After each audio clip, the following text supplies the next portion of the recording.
இந்த X prime minister அதெல்லாம் வருது. அது மாதிரி ரமேஷ் கண்ணா கூட எங்கள் ஊர் அரசியல்வாதிகளுக்கு இலங்கை தமிழர்கள் மேலே பற்று அதிகம் அப்படின்ற மாதிரி ஒரு டைலாக்கு, அதெல்லாம் எப்படி?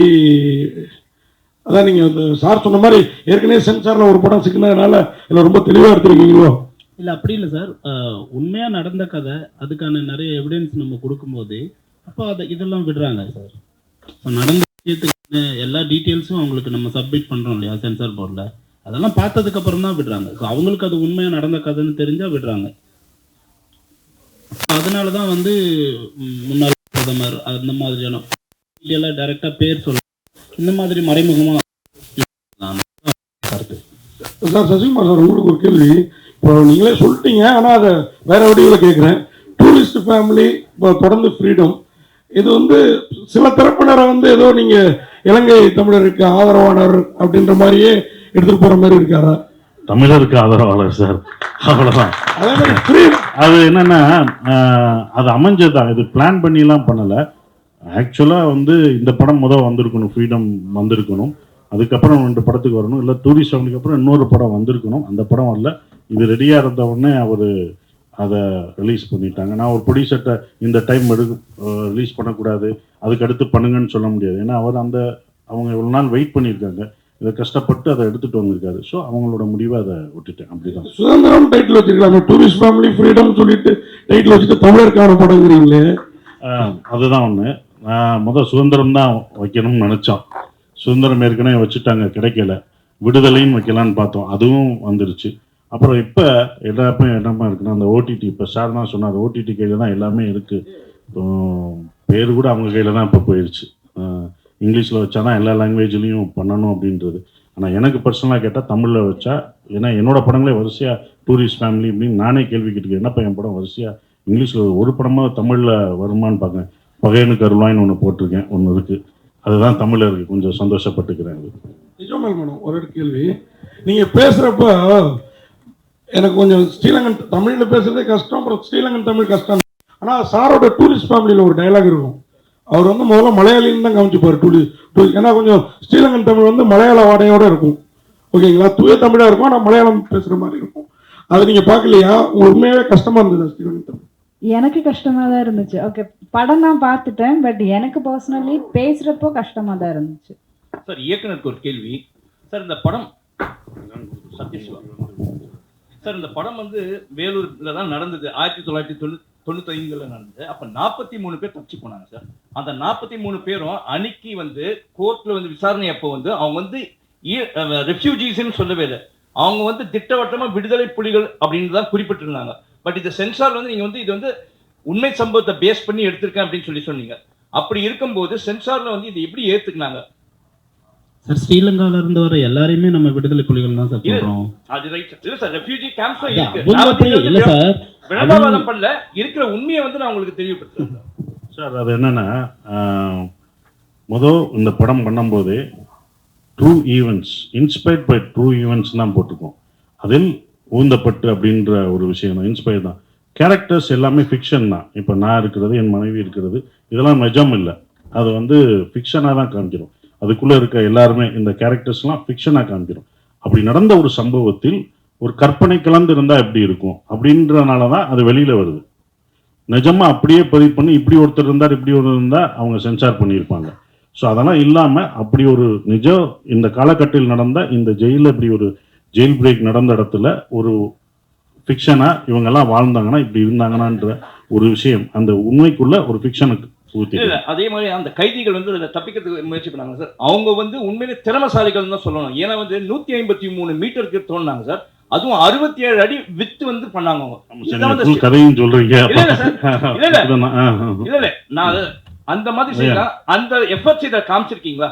அது நீங்க படம் பார்க்கும்போது கண்டிப்பா இருக்குங்க. எவ்வளவு இது பண்றாங்க அந்த தப்பிக்கிறது, அந்த எஃபெக்ட் தான் அந்த பையன் கொடுத்தாரு. ஆண்டனின்ற பையன் இது பண்ணும்போது எங்களுக்கு கைகாலெல்லாம் போச்சுன்றாங்க பார்த்தீங்களா, அந்த எஃபெக்டோட இதுதான். நிஜமாவே தோண்டி போட்டிருந்தாங்க.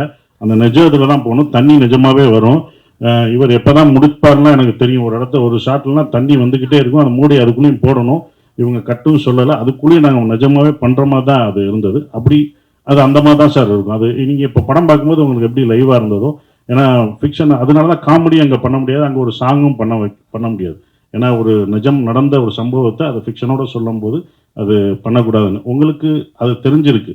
நீங்கள் அதெல்லாம் பார்க்கும்போது இல்லை ப்ராமிஸ் சார், நீங்கள் அந்த நியூஸ் பண்ணியிருக்கீங்க, அந்த இதை பற்றி உங்களுக்கு அந்த காலத்தில் நடந்த ஒரு விஷயம் தெரிஞ்சிருக்கு. இது நிறைய பேருக்கு அப்படி ஒரு விஷயம் நடந்தே தெரியல. ஏன்னா நம்ம கான்சன்ட்ரேஷன்லாம் இந்த பக்கம் இருக்கும்போது இப்படி ஒரு சம்பவம் நடந்தது பேப்பர் செய்தியாக தான் அது இருந்திருக்கு, அதான் வந்துருக்கு சார். தேங்க்யூ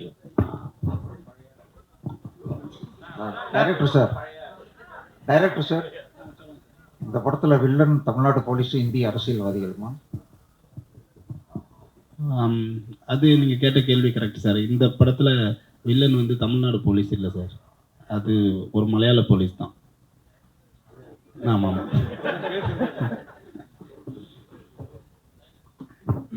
சார், ஃப்ரீடம் போட்டுட்டு ஆகஸ்ட் 14 ஏன் போட்டீங்க? எதற்காக சார் அவங்க தப்பிக்கிறதுக்கு முயற்சி பண்ண நாள் அன்னைக்கு தான் சார். அன்னைக்கு முயற்சி பண்ணாங்க, நம்மளுக்கு எப்போ கிடைச்சது? என்ன சார் இது கூட உங்களுக்கு தெரியாது? இப்போ என்னன்னா நாங்கள் எப்படி எடுத்துப்போம் அதை? சார் ஃப்ரீடம் சார், இந்த கதையில் ஒரு ஃப்ரீடம் ஆகஸ்ட் 14 போட்டது நமக்கெல்லாம் ஆகஸ்ட் 15 தான். அவங்க தப்பிச்சாங்க பாருங்க, அது ஆகஸ்ட் 14. அவங்களுக்கு ஃப்ரீடம் ஆகஸ்ட் 14. அதான் சார். இப்போ அதே மாதிரி சீனில் ஒன்று காட்டியிருப்பீங்க, இப்போ இருக்கிற ஆட்சி முறையை வந்து அவங்க வந்து லாஸ்ட் டைம் வந்து பண்ணும்போது ஒரு பெரிய விஷயம் ஆக்குனாங்க, சரிங்களா? அது இப்போ சொல்ல வேணாம். ஆனால் வந்து அந்த கொடியை காட்டியிருக்கீங்க, அந்த போராட்ட கொடியில் வந்து டிஎம்கே கொடி இருக்குது. இப்போ ஏதாவது பிரச்சனை பண்ணாங்கன்னா என்ன பண்ணுவீங்க? இல்லை சார், இது கொடியே இல்லை சார், அது சென்சாரில் அதெல்லாம் எதுவுமே காமிக்கல சார், அதில் கிடையாது சார். இல்லை சார், அந்த போராட்டம் ஒரு சீன் காட்டுவீங்க, அதில் இருந்து பிளாக் அண்ட் ரெட். இல்லை, அது போட்டால் அது சென்சார், அது இதில் தான் இருந்திருக்கும். மேபி இந்த யூடியூப்பில் உங்களுக்கு காமிச்ச வெர்ஷனில் தான் இருந்திருக்கும். அது வந்து எதுலேயுமே வரல, படத்துலையோ யூடியூப் சேனல்லையோ வரல. உங்களுக்கு ரெண்டு காமிச்சாங்க பார்த்தீங்களா? ஒன்று இவங்க இப்போ உங்களுக்காக காமிக்கப்பட்டது ஸ்பெஷல், இன்னொன்று வந்து யூடியூப்லேயும் தேட்டர்லேயும் வரப்போகிற ட்ரெய்லர் வராது சார். சசி சார், இந்த டூரிஸ்ட் ஃபேமிலி படம் 90 கோடிக்கு மேலே வந்திருக்கு, கிட்டத்தட்ட 100 கோடி வந்திருக்கு. ரொம்ப சந்தோஷமா இருக்கீங்க. அந்த தாக்கம் பாதிப்புலாம் அடுத்தடுத்த படங்கள்ல உங்களோட தனிப்பட்ட இதில் ஏதாவது பிரதிபலிக்கா? எப்படி இருக்கு தனிப்பட்ட பிஸ்னஸ்ல, சம்பளத்தில், அடுத்தடுத்த விஷயங்கள்ல? அதான் அன்னைக்கே நீங்கள் கேட்டதுக்கு பதில் சொல்லிட்டேன்ல, உங்களுக்கு தான் அந்த பதிலே அன்னைக்கு சொன்னேன். நீங்கள் கேட்டதுக்கு தான் அன்னைக்கு பதில் சொன்னேன். அதை நான் உங்கள்கிட்ட சொல்லிட்டு போயிட்டேன். பாதி பேர் பாராட்டுறாங்க, மீதி பேர் நீ என்ன காந்தியா, உனக்கு தேவையா, கடைக்காரங்களாம் கேட்குறான், நீ எதுக்கு விட்டு கொடுக்குற, எவ்வளோக்குள்ள பாராட்டுறான்னு அந்த பக்கம் திட்டம் விழுகுது. இது உனக்கு தேவையா, நீ வாட்டுக்கு வேகமாக சொல்லிட்டு வந்துட்ட. வெளியில் போனதுலேருந்து எனக்கு அதுதான், இது யாரா பெரிய நீ இது பெற அப்படின்னு சொல்லி அந்த மாதிரியும் வருது. அது இன்னொன்று புரிஞ்சுக்கணும், நிறைய பேர் அந்த படம் வெற்றி அடைஞ்சனால, டூரிஸ்ட் ஃபேமிலினால நான் நிறைய இதாகிட்டேன்ட்டு அப்புறம் என்ன, அதாவது அப்போ இன்ட்ரெஸ்ட்லாம் போடாமல் இருப்பாங்கல்ல, விட்டு கொடுத்து அவங்கெல்லாம் கொடுத்துருப்பேன்ல, அப்புறம் என்ன இன்ட்ரெஸ்ட் கொடுக்கலாம்ல, டூரிஸ்ட் ஃபேமிலி அவ்வளோ போதேன்னு படத்தில் இருக்கவங்களே கேட்குறாங்கன்னு சொன்னேன். அது ப்ரொடியூசருக்கு போங்க, எனக்கு கரெக்டாக வந்த சம்பளம் வந்தால் போதும் அப்படின்னா இருந்தேன். அது ப்ரொடியூசருக்கு தான், நமக்கு இல்லை. $1 மில்லியன் அவங்களுக்கு தான் அந்த டாலர்லாம் போயிடுச்சு. நீ எப்போ வந்த? அப்படியா? இங்கே தான் இருக்கேன், அவனை பார்க்கவே இல்லை. இந்த இலங்கை தமிழர் அது சம்பந்தமா எடுத்தாவே இங்க இருக்க முக்கிய ஒரு அரசியல்வாதிய மேடைக்கு வர வச்சிருவாங்க. நீங்க நடந்த சம்பவத்தை எடுத்திருக்கீங்க, அவருக்கு கண்டிப்பா போயிருக்கும். நீங்க அவர்கிட்ட பேசுனீங்களா அந்த அரசியல்வாதி கிட்ட? ஏன்னா அவர் தான் மிக முக்கியமா வந்து எப்ப பார்த்தாலும் மேடையில பேசுவாரு. சார், நான் இந்த படத்துல வந்து அப்படி அரசியல் சம்பந்தமா யாருக்கிட்டையுமே பேசல. ஆனால் உண்மையாக பாதிக்கப்பட்டவங்க கிட்ட நிறைய பேசியிருக்கோம், அவங்களோட இன்புட்ஸ் நிறைய எடுத்திருக்கோம். அதனால அவருமே வந்து அவங்களோட ஃபீலிங்ஸ் தானே பேசுறாரு. ஸோ அவர்கிட்ட போய் பேசுறதுக்கு பாதிக்கப்பட்டவங்ககிட்டயே பேசிடலாம்ல, அதுதான். எக்ஸ் பிரைம் மினிஸ்டர் அவர் சொன்ன மாதிரி வருது இல்ல, அது கரண்ட் பிரைம் மினிஸ்டர் அப்போ அவர் இருக்கும்போது இல்ல அவர் எக்ஸ் பிரைம் மினிஸ்டர் தான். ஸோ அதை இதுலயே போட்டிருக்கீங்க. ஸோ அதுவே பெரிய ஒரு அந்த வார்த்தையே பெரிய அழுத்தமான வார்த்தை இல்லை, இது சென்சார் போகும்போது. அதை எப்படி இது பண்ணி ஹேண்டில் பண்ணுவீங்க? இல்லை சார், அதான் கதையாவே ஒரு உண்மையான நடந்த கதை தானே, உண்மைக்கு நெருக்கமான கதைன்னும் போது அவங்க அதை அலோவ் பண்றாங்க சார். ஆல்ரெடி சென்சார் ஆயிடுச்சு, யூஏ சென்சார் ஆயிடுச்சு. ஆமா சசிண்ணா, ஒரு அண்ணா, நிறைய பேர் இப்போ சொல்றாங்க சசி வந்து பெரிய பெரிய படம் பண்றாரு, ஆனா சம்பளம் வந்து அதே சம்பளம் தான் வாங்குறாருன்னு சொல்லிட்டு பரவாயில்ல ஒரு பேச்சு இருக்கு. உங்க வார்த்தையில கரெக்டா சொல்லுங்க, என்ன நடக்குதுன்னு.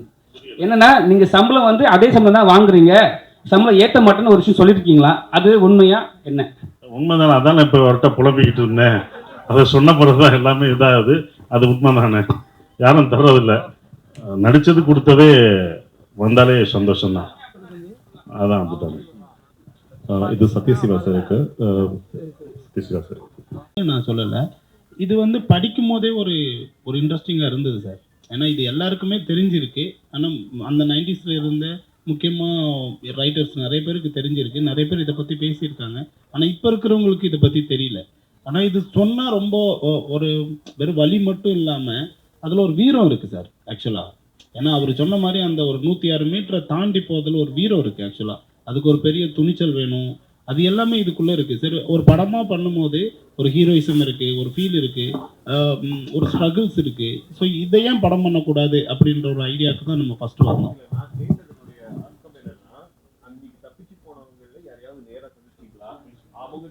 இல்லை சார், அவங்க டைரெக்டாக சந்திச்சு போனவங்க கிட்ட நம்ம பேசலை. ஆனால் சந்திச்சு போனவங்களோட உறவுகள் இருக்காங்கல்ல, அவங்க கிட்ட பேசணும். ஸோ அவங்க வந்து நிறைய விஷயங்கள் ஷேர் பண்ணிக்கிட்டாங்க. ஏன்னா அதில் தப்பிச்சு போனவங்க வந்து ஒரு 23 பேர் எங்கே போனாங்கன்னு தெரியல. ஒரு அதில் பேலன்ஸ் இருக்கிறவங்க மட்டும்தான் அரெஸ்ட் ஆனாங்க. அரெஸ்ட் ஆனவங்க கூட அதுக்கப்புறம் வந்து அவங்க மேலே தப்பு இல்லை, வெறும் தப்பிக்க பார்த்தது மட்டும்தான் அவங்களோட எண்ணம் அப்படின்னு சொல்லி கவர்மெண்ட் அவங்கள ரிலீஸ் பண்ணிடுச்சு. ஸோ அதனால் அவங்க எங்கே இருக்காங்க அவங்களோட டீட்டெயில்ஸ் கிடைக்கல. நாங்கள் ஒரு 10 முகாமுக்கு போனோம். அந்த 10 முகாமில் பேசும்போதும் அதுக்கு கனெக்ட் ஆனவங்க இருந்தாங்க. ஸோ இந்த கேஸ் சம்மந்தமாக கனெக்ட் ஆனவங்க, அப்போ இருந்தவங்க, அப்போ இதை பார்த்துருப்பாங்க இல்லையா, அவங்க நிறைய இன்புட்ஸ் கொடுத்தாங்க. இதுதான் நாங்கள் பண்ண ரிசர்ச். விஜயமோகன் மேடம், நீங்கள் ஜெய் பீம் ஆகட்டும், இந்த படமாகட்டும், ஜெண்டில் உமன், காதல் என்பது படம் எல்லாமே உங்கள் வயசுக்கு மீறிய ஒரு மெச்சூர்ட் ரோலாக நடிக்கிறீங்க. அது வந்து என்ன காரணம்? உங்களுக்கு வந்து ரொம்ப ஜாலியாக அது ஆடல் பாடல் அந்த மாதிரி இதெல்லாம் கமர்ஷியலாக நடிக்கணும்னு ஆசை இருக்கா, இல்லை இந்த மாதிரி கேரக்டராக அவங்க தேடி வருதா? எனக்கு வர்ற கேரக்டர்ஸ் அதிகமும் இப்படி தான். எனக்கு பர்ஃபார்மன்ஸ் ஓரியன்ட் கேரக்டர்ஸ் பண்ண தான் பிடிக்கும். அவ்வளோதான். சசி சார், இங்கே இப்போ சில நடிகர்கள் பெரிய ஈவெண்ட் வச்சு அந்த மாதிரி இசை வெளியீட்டு விழாலாம் நடத்துறாங்க. உங்களுக்கு அந்த மாதிரி ஆசை இல்லையா? Nehru stadium etcetera etcetera.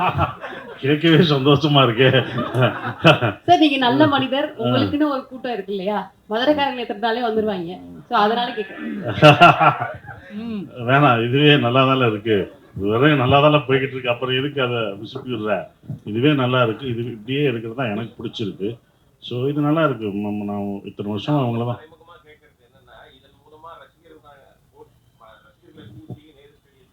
ரசிகர் மன்றம்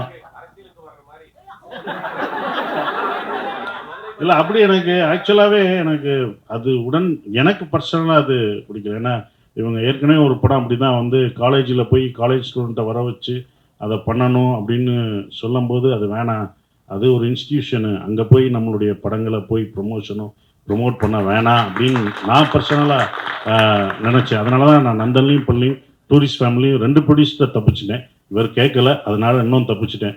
அதுக்கப்புறம் பண்ணுவேன்னா பண்ணுவோம், அது ப்ரொடியூஸரோட ஃபோர்ஸ்னால தான் அப்படி பண்ணுவேன். ஆனால் எனக்கு பர்சனலாகவே என்னுடைய படங்களை ஒரு காலேஜுக்கு போய் அது இன்ஸ்டிடியூஷன் படிக்க வந்திருக்காங்க, அங்கே போய் நான் விளம்பரப்படுத்தி என் படத்தை பாருங்கள், அந்த கூட்டத்தை நான் மிஸ்யூஸ் பண்ண விரும்பலை. அவங்களோட படிப்பையும் அவங்க ஏன்னா அவங்க அதுக்கு தான் வந்திருக்காங்க, அதை நான் மிஸ்யூஸ் பண்ணக்கூடாது. நான் அதில் இருந்து பண்ணுறதில்ல, அதுதான் நான் விலகியிருக்கேன்.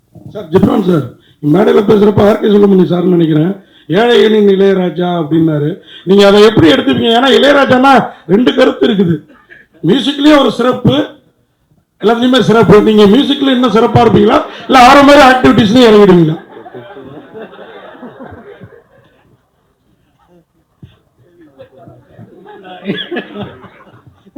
இல்லை சார், ஐயோ என்ன சொன்னாலும் மாட்டேனே. ஓகே,